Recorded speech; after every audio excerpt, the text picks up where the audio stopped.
The first time my mother-in-law laughed and asked when I was getting a real job, it wasn't even said with malice. That was the part that stuck with me. It came out light, almost playful, like a joke everyone else was supposed to chuckle at and move on from. We were sitting around her long dining table, plates still warm, glasses half full. That familiar post-dinner haze where people feel comfortable enough to say things they'd normally keep to themselves. She smiled when she said it, looked straight at me, and waited just long enough for the room to notice. I remember shrugging, smiling back, and letting the conversation drift somewhere else. On the outside, it probably looked like I didn't care. On the inside, something small and sharp settled into place. I'm Omar. I'm 32, and I've learned over the years that silence often says more than arguing ever could. If you'd asked my wife, Lena, she would have told you that her family has always been like that. Loud opinions, casual comments, lots of laughter that sometimes lands a little too close to the bone. They pride themselves on honesty, the kind that doesn't stop to ask whether it's necessary or kind. Growing up, Lena learned to deflect it with humor. I learned to endure it with patience. At least, that's what I told myself. That dinner wasn't the first time my work had come up, but it was the first time it had been reduced to a punchline in front of everyone. Lena's father had already gone through his usual routine earlier in the evening, explaining to a cousin how stable his engineering job was, how predictable his hours were, how nice it felt to know exactly what was coming every month. Lena's sister chimed in about her promotion at the hospital, the long shifts, the stress, the sense of purpose. Then someone turned to me and asked casually, "So what exactly do you do again?" I gave my usual answer. I work for myself. I consult. I build things online. I keep it vague because vague is easier. Vague doesn't invite follow-up questions that feel like cross-examinations. Vague doesn't sound like bragging or defensiveness. It just sounds temporary. And temporary, in their minds, meant not quite real.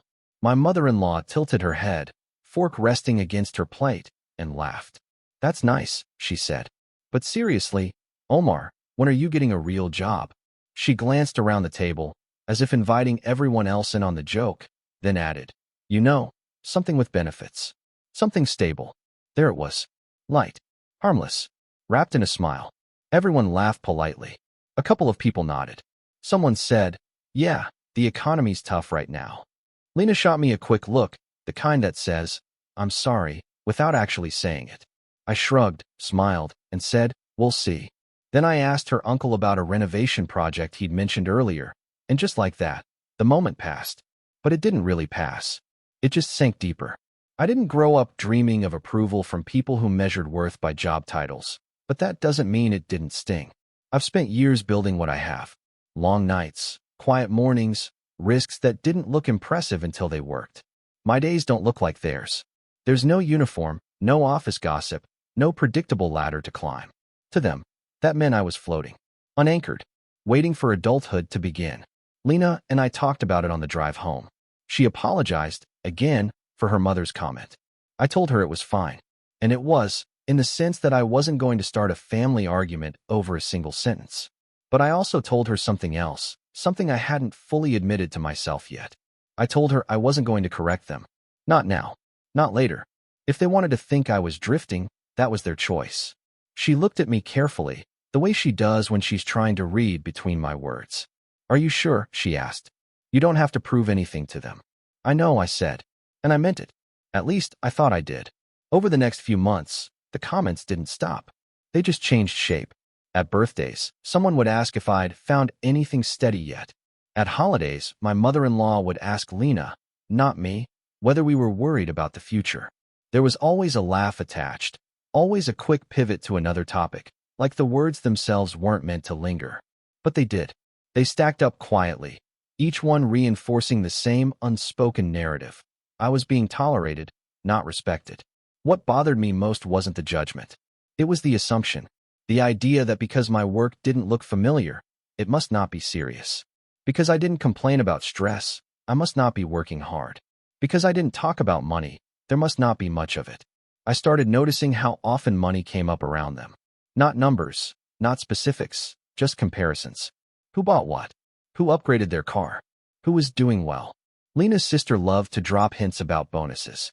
Her parents talked openly about pensions and retirement plans. When Lena and I stayed quiet, It filled the space with its own meaning. Still, I said nothing. I let it be. Tax season came around quietly, the way it always does for me. It's never been something I dread or celebrate. Just another process, another reminder of the scale of things I've built piece by piece. One afternoon, a thick envelope arrived in the mail, official looking, my name printed clearly across the front. I left it on the counter, planning to deal with it later. We were supposed to visit Lena's parents that weekend. I didn't think anything of it when Lena gathered the mail before we left, stacking it neatly to open later.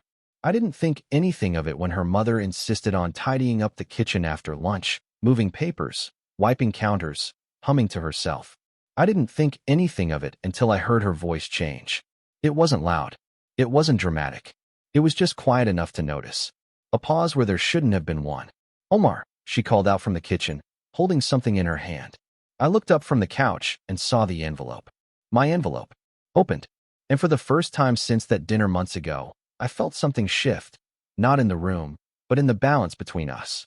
When she said my name from the kitchen, it didn't sound accusatory. It sounded uncertain. That alone was enough to make my stomach tighten. I stood up slowly, already knowing that whatever she'd seen had crossed some invisible line. Lena followed me, her expression confused, then concerned when she noticed the envelope in her mother's hand. It was folded now, not neatly, but hastily, like someone who'd opened something they weren't supposed to and didn't quite know how to put it back together again. "This came with the rest of the mail," her mother said, eyes flicking between Lena and me. "I didn't realize it wasn't ours. I thought it was, well, never mind." She gave a small laugh that didn't land. "It's just taxes, right?" I nodded. "Yes." There was a pause. A longer one this time. Her eyes went back to the paper, then to my face, then away again. She handed it to me without another word and turned back to the sink, scrubbing a plate that was already clean. Lena looked at me, silently asking if I was okay. I smiled and nodded again, even though something in my chest had started to hum, low and uncomfortable. The rest of the visit passed in a strange fog. Her mother was quieter than usual. Her father avoided eye contact. Lena's sister kept talking, filling the space with stories about work and schedules and stress, oblivious or pretending to be. Every now and then, I'd catch her mother glancing at me, like she was seeing a stranger in a familiar chair. On the drive home, Lena finally spoke. "She opened it, didn't she?" "Yes," I said. "She shouldn't have." "I know. She didn't say anything to you?" "Not really." Lena was quiet for a long moment. Then, softly, "What did it say?" I thought about it. About the numbers. About how small they'd look to me on the page. Just another year. Another confirmation that I was exactly where I'd planned to be. "Enough," I said. And that was the truth. I thought that would be the end of it. An awkward moment. A private realization on her mother's part. Maybe a shift in tone going forward. What I didn't expect was how quickly embarrassment would curdle into something sharper. The next family dinner was a few weeks later. Same table. Same plates. Same routine. Only this time, the atmosphere felt tighter, like everyone was bracing for something without knowing exactly what.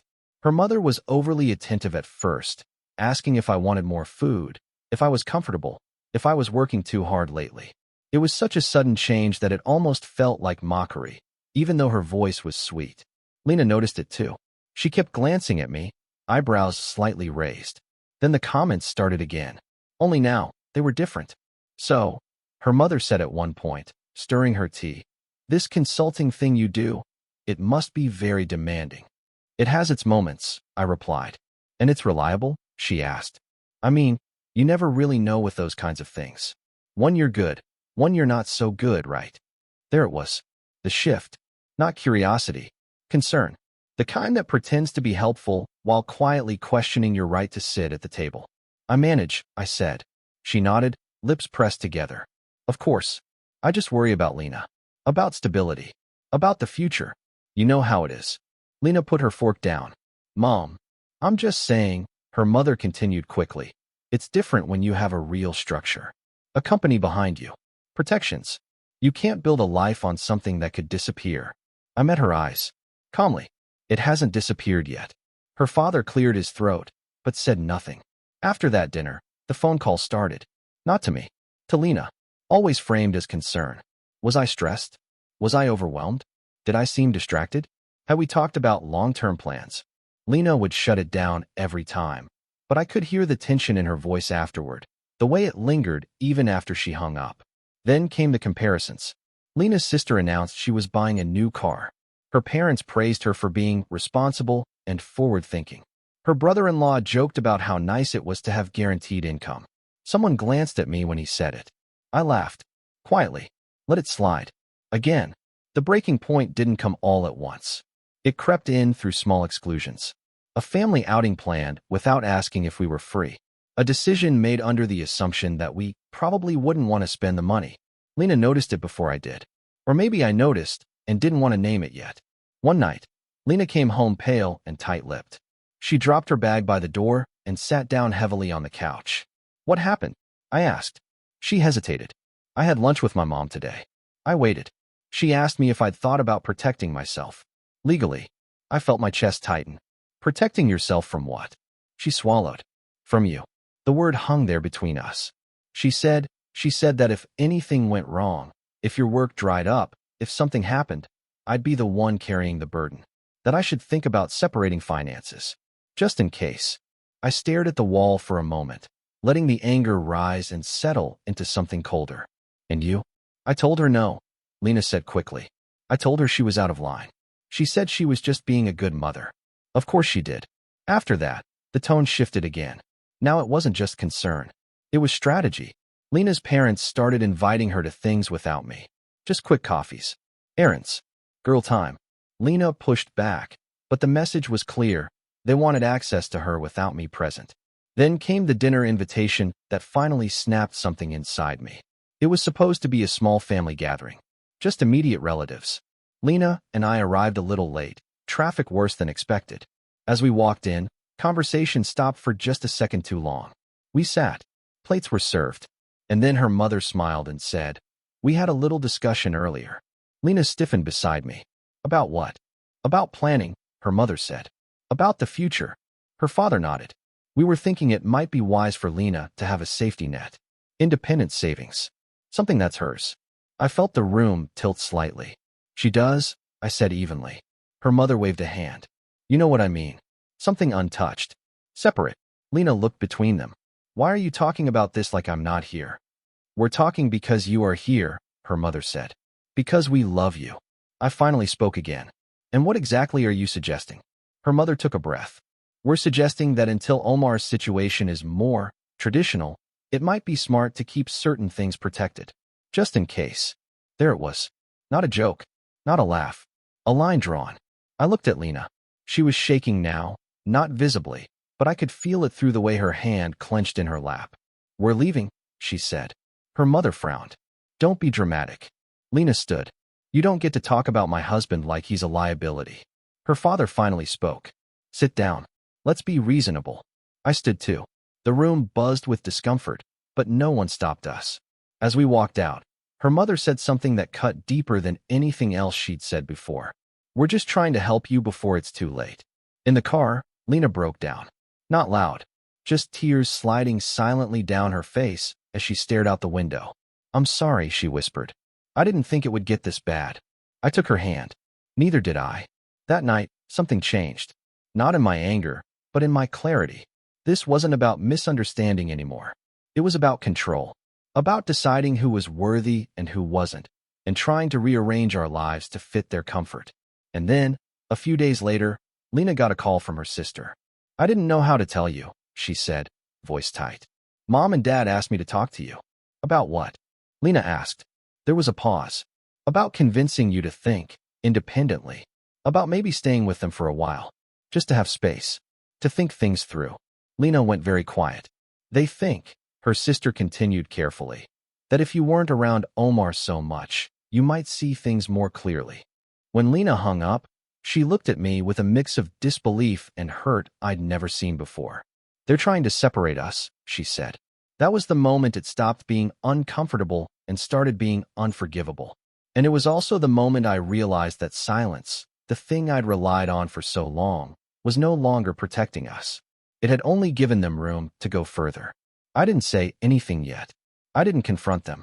I didn't correct their assumptions. But I started preparing. Quietly. The weeks after that phone call were some of the heaviest I've ever lived through, not because anything exploded all at once, but because everything slowed down in a way that made the weight impossible to ignore. Lena and I didn't argue. That almost made it worse. We moved around each other carefully, like people navigating a cracked floor, both afraid that saying the wrong thing would cause something to collapse. She was angry at her parents, hurt by her sister, and exhausted from being pulled in opposite directions. I was quiet, not because I didn't feel anything, but because I felt too much to trust myself to speak without turning it into something irreversible. For the first time in our relationship, I started to feel like an outsider in my own marriage. Not because Lena pushed me away, but because the pressure around us kept trying to make me the problem that needed solving. Her parents stopped calling me entirely. Invitations came addressed to Lena alone. Family group chats went silent whenever I chimed in. When Lena confronted them, they insisted it wasn't intentional. "We just didn't want to make Omar uncomfortable," her mother said, as if my presence was the inconvenience. That kind of exclusion does something subtle to you. It doesn't make you angry right away. It makes you question yourself. I caught myself replaying conversations in my head, wondering if I should have explained my work more clearly earlier, if I should have pushed back harder, if I should have defended myself instead of letting things slide. There's a fine line between patience and self-erasure, and I realized I'd crossed it without noticing. Work, usually my anchor, started to feel distant. Not because it was failing, but because my focus was fractured. I found myself staring at screens without really seeing them, rereading the same lines, pushing tasks to later in the day. I was still delivering, still moving forward, but without the quiet satisfaction I used to feel.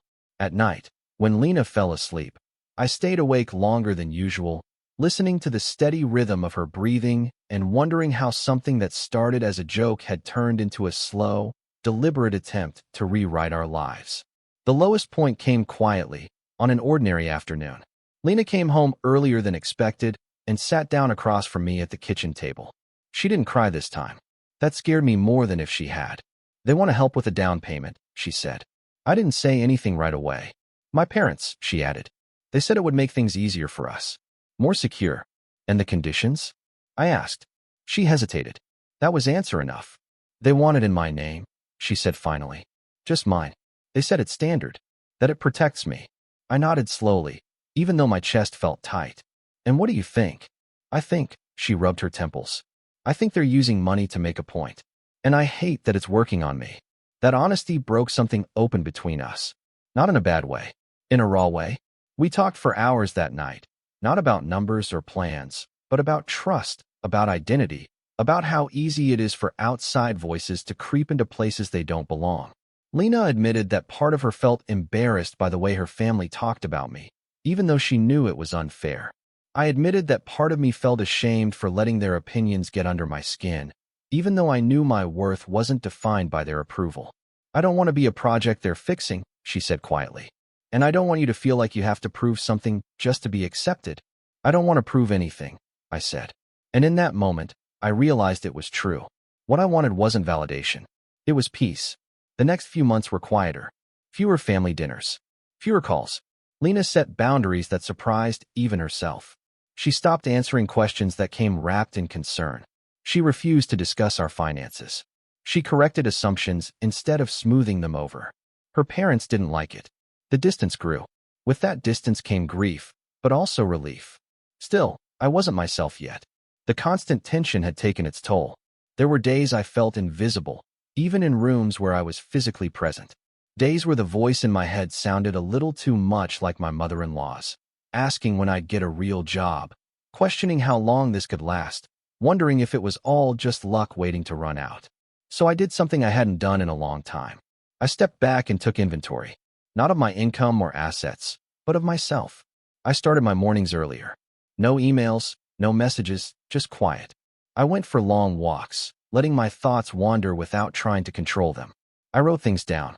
Not plans, not strategies, just observations. What made me feel grounded? What drained me? What I'd been tolerating out of habit rather than choice. Slowly, almost without noticing, my focus returned. Work stopped feeling like an escape and started feeling like a craft again. I took on projects that excited me, not just ones that paid well. I turned down things that didn't align, something I'd avoided doing before out of a vague fear of scarcity. The irony wasn't lost on me. The more I trusted myself, the steadier everything became. There were small wins that I didn't share with anyone. A deal that closed smoothly. A long-term client who expanded their contract without being asked. A quiet sense of confidence that settled back into my shoulders. I didn't announce any of it. I didn't hint. I didn't correct anyone's assumptions. For the first time, that silence wasn't defensive. It was deliberate. Lena noticed the change before I did. "You seem lighter," she said one evening as we cooked dinner together. "I feel clearer," I replied. She smiled. "I like this version of us." The distance from her family remained, but it stopped feeling like a wound and started feeling like a boundary. We built routines that were ours. Weekend breakfasts, long conversations, plans that didn't need anyone else's approval. The noise faded. Then, just as things began to feel steady again, life tested that steadiness. Lena's father had a health scare.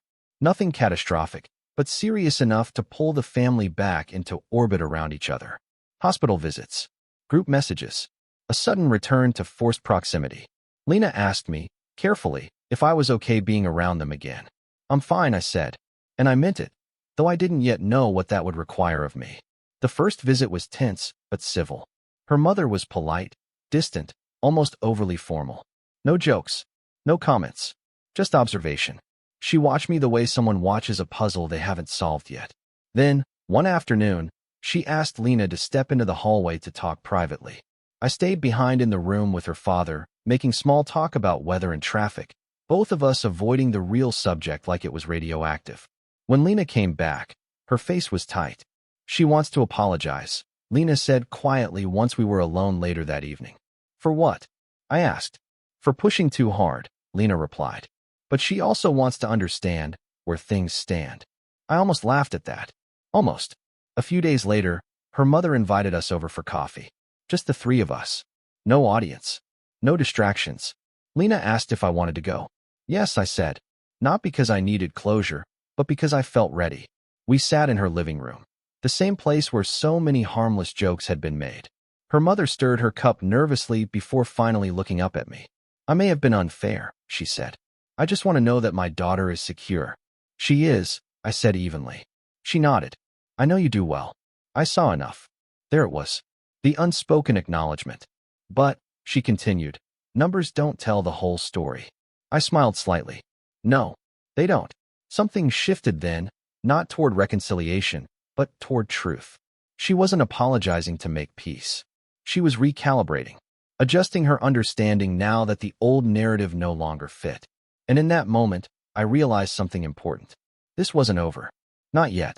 The dynamic had changed, but the need to control hadn't disappeared. It had just gone quiet, waiting for another opening. I left that coffee knowing two things with certainty. First, that hitting rock bottom hadn't broken me. It had stripped away everything that didn't belong. Second, that the calm I'd rebuilt wasn't an ending. It was a foundation, and foundations exist for a reason. The apology didn't bring relief. It brought clarity. After that coffee, I stopped pretending that what we were dealing with was a misunderstanding. Misunderstandings dissolve when truth is shared. This didn't dissolve. It adapted. Lena's mother had adjusted her posture, not her instincts. She was still watching, still measuring, just with more caution now that she knew I wasn't as small or as fragile as she'd assumed. And that was when I understood something I should have seen earlier. People who equate worth with control don't back off when they're wrong. They change tactics. The weeks that followed were strangely calm. Lena's parents were polite again, inviting, even. Family dinners resumed, smaller than before, quieter. Her mother asked neutral questions about my work without prying too deeply. Her father nodded a little more when I spoke. On the surface, it looked like progress. Underneath, it felt like reconnaissance. I noticed the way her mother listened now, not just to my words, but to my silences. The way she filed things away. The way she circled back to topics weeks later, disguised as casual curiosity. I also noticed how often money came up indirectly. Property values, interest rates, retirement planning. Always framed as general conversation, never pointed, but always present. If I'd still been in the place I was months earlier, it might have rattled me. Instead, it sharpened my focus. I didn't rush into anything. Revenge, I've learned, doesn't start with action. It starts with patience. I began by tightening our circle, quietly, intentionally. Lena and I had long conversations about boundaries, about what we shared and what we didn't. We agreed, without drama, that our finances were no longer a topic for family discussion. We stopped correcting assumptions and started redirecting conversations entirely. Lena's confidence in those moments made me proud in a way I hadn't expected. She wasn't choosing sides anymore. She was choosing herself. At the same time, I reconnected with people I trusted outside of her family. Friends who knew me before I was the guy without a real job. People who understood my work because they lived in the same world. One of them, a longtime advisor I'd worked with on and off, helped me review everything with fresh eyes. Not because anything was wrong, but because I wanted to be precise. There's a difference between doing well and being unassailable. I consolidated, simplified, made certain things quieter and others more visible, but only to the people who needed to see them. I structured assets cleanly, made sure lines were clear, not out of fear, but out of intention. If anyone ever tried to pull Lena into a conversation about protection again, I wanted there to be no ambiguity about where we stood. Lena noticed, of course. She always does. "You're planning something," she said one night, not accusing, just observant. "I'm preparing," I replied. "For what?" I thought about it before answering. "For peace. On our terms." She nodded slowly. "Let me know how I can help." That was the moment I realized I didn't need allies. I already had the one that mattered. The opportunity presented itself sooner than I expected. Lena's parents decided to host a larger family gathering, something halfway between a dinner and a celebration. A milestone anniversary. Nothing flashy, but important to them. Invitations went out weeks in advance. This time, my name was included without hesitation. As Lena read the message aloud, I felt the familiar hum in my chest again. Not anxiety. Anticipation. "They want everyone there," she said. "Extended family too." I smiled. Of course they do. Large gatherings were where her mother felt most comfortable. An audience gave her energy. It also gave her leverage. Subtle comments carried more weight when there were more ears to catch them. I suspected this wasn't just about celebrating an anniversary. It was about resetting the narrative in front of witnesses. I didn't decline. I didn't hesitate. I told Lena we'd go. In the weeks leading up to it, I watched carefully. Lena's sister started reaching out more. Casual check-ins. Questions about how we were doing. Comments about how tense things had felt lately. On the surface, it sounded like concern. Underneath, it felt like information gathering. Then came the call from Lena's aunt. She'd always been neutral, kind, but observant. She invited us for coffee a few days before the event, just the three of us. Halfway through, she leaned back in her chair and said, "Your mother-in-law has been talking." I didn't react. "About what?" Lena asked. "About you too," her aunt said gently. "About how things have been misunderstood. About how she worries she pushed too hard and wants to fix it." Lena frowned. "Fix it how?" Her aunt hesitated. "By reframing things. Publicly. She wants to make it clear that there are no hard feelings. That everyone's on the same page." I took a slow sip of my coffee. "And what page is that?" Her aunt met my eyes. "That you're doing fine. That she always knew you were capable. That any concerns she had were just motherly worry." There it was. The rewrite. After we left, Lena was quiet. "She wants to pretend none of it happened," she said finally. "She wants control of the ending," I replied. The day of the gathering arrived with perfect timing. Clear weather. Full house. Conversations overlapping in every corner of the room. Lena's parents were in their element. Her mother moved gracefully from group to group, laughing easily, touching arms, playing the role she'd perfected over decades. I stayed close to Lena, listening more than speaking. Watching. About halfway through the evening, her mother tapped a spoon against her glass.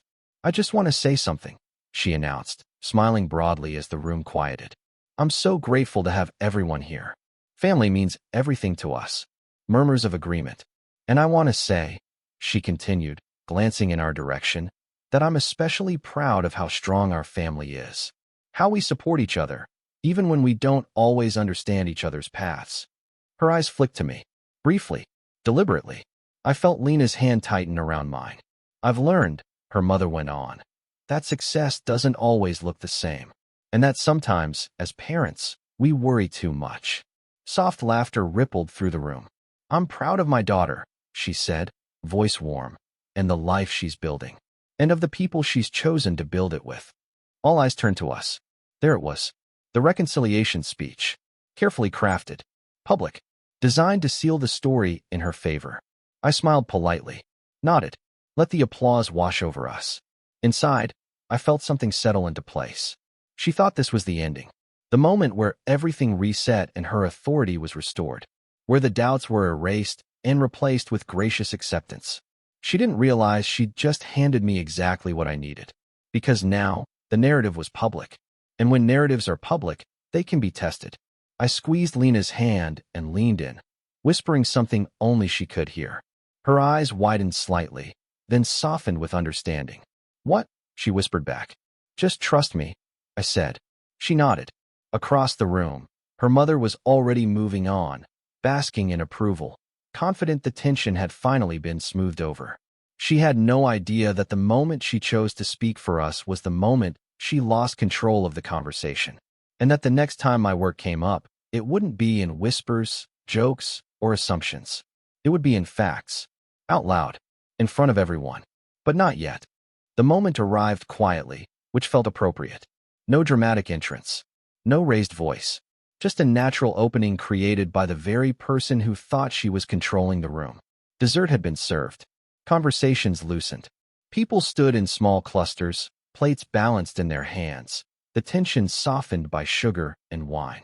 Lena's mother was near the center of it all, telling a story about a friend's son who had finally landed something stable after years of experimenting. She laughed as she said it, the word experimenting hanging in the air like a familiar echo. Someone glanced at me, then another. I felt Lena shift beside me, just slightly. Not nervous. Ready. I waited until the laughter faded and said, calmly, that's interesting. Stability means different things to different people. Her mother turned toward me, still smiling. Of course, she said lightly. That's exactly what I was saying earlier. I know, I replied. You were very clear. The room quieted in that subtle way it does when people sense a shift they can't quite name yet. One of Lena's cousins spoke up. Omar, didn't you say tax season was busy for you this year? Her mother's smile tightened just a fraction. Yes, I said. It was. And you're still consulting? Someone else asked. I nodded. Among other things. Lena's mother laughed softly. He's very modest, she said, trying to keep things breezy. You know how that kind of work can sound more impressive than it is. That was the opening. Not forced. Not dramatic. Offered. I smiled. You're right. Numbers can sound impressive out of context. Her eyes flicked to me, just for a moment. Something cautious passed through them. So maybe context helps, I continued. Especially since you mentioned earlier that you're proud of the life Lena and I are building. Lena squeezed my hand. Harder this time. I reached into my jacket pocket and pulled out a folded document. Nothing flashy. Just paper. I didn't wave it. I didn't hold it up. I simply unfolded it enough to glance down. This is my tax summary from last year, I said, still calm. The one that caused some confusion a few months ago. A few heads turned. A few people froze.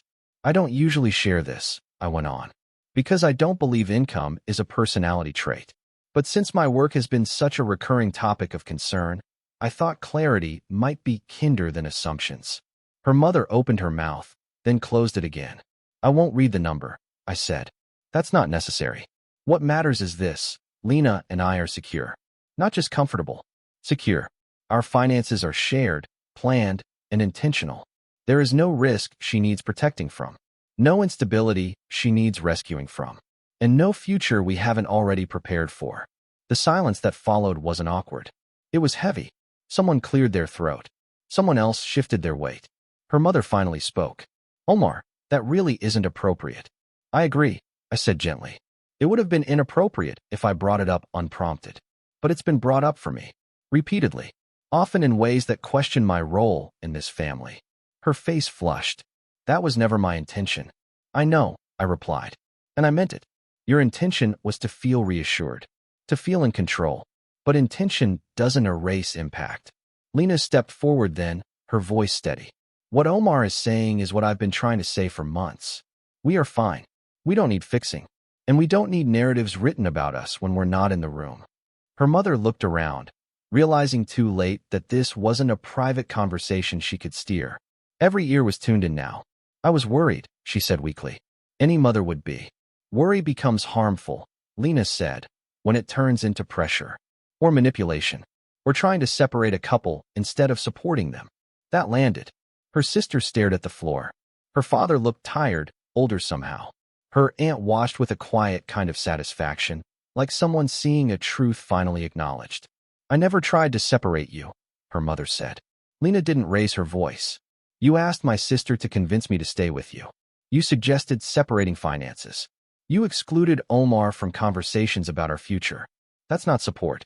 There was no applause, no gasps, just the slow realization spreading through the room that the story everyone had been fed was incomplete. I folded the paper and put it back in my pocket. This isn't about winning, I said. It's about boundaries. Going forward, our work, our money, and our decisions are not topics for discussion unless we bring them up ourselves.